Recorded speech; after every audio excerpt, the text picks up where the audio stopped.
You went from 5 co-founders. It sounds like, I mean, you guys did it right. I'm gonna put an asterisk here for everybody listening. Making it work with 5 co-founders is not normal. Maybe don't chase that I would not have intentionally. done it any other way, I have to say. I'm so It's glad all I had good. the 2 full-time co-founders who knew the technology inside out. They had been some of the ones inventing it. And then the professors who were part-time, but bringing them in as co-founders, not as, just like taking the technology and it's like, "See ya, guys," because they weren't gonna be full-time.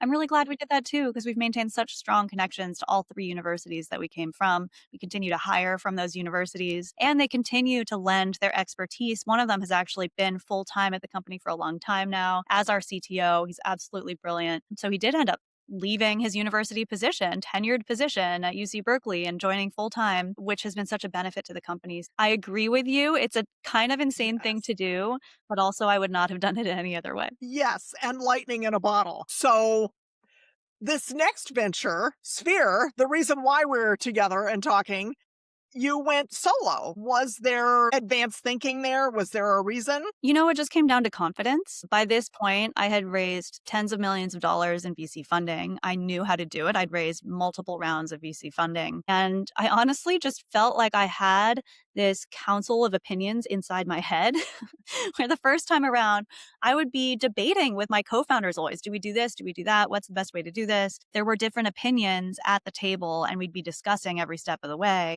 And this time around, I felt like, oh, I know what Mark would say. I know what Chen would say.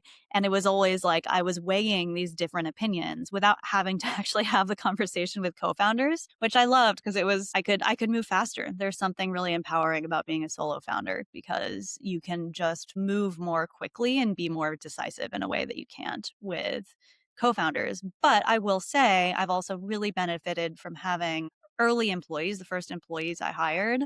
Um, almost feel like they're in that co-founder role. I mean, the concept was baked by the time they came on. It wasn't technically co-founders, but they are my brain trust. And whenever I'm debating what to do in any given scenario, I'm asking them immediately. I'm getting their opinions.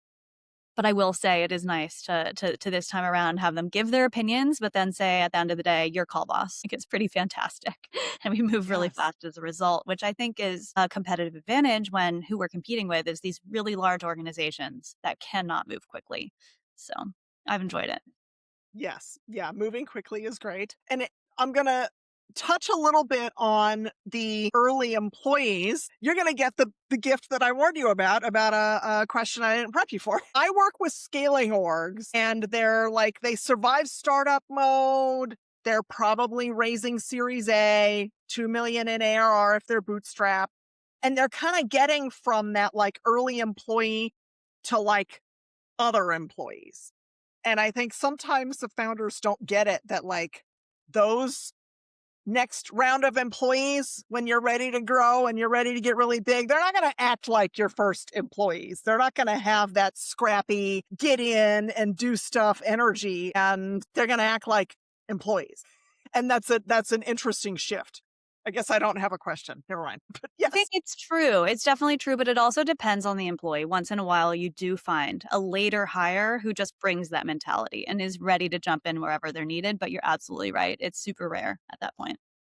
And I see people getting frustrated because they're like, these employees, they act like this, and this guy wants to take the weekend off. So sometimes it's difficult mental shift for the Yes. founder to realize that you're getting bigger now and you're not going to have people that are pouring blood, sweat, and tears in. You have people who are there for a paycheck.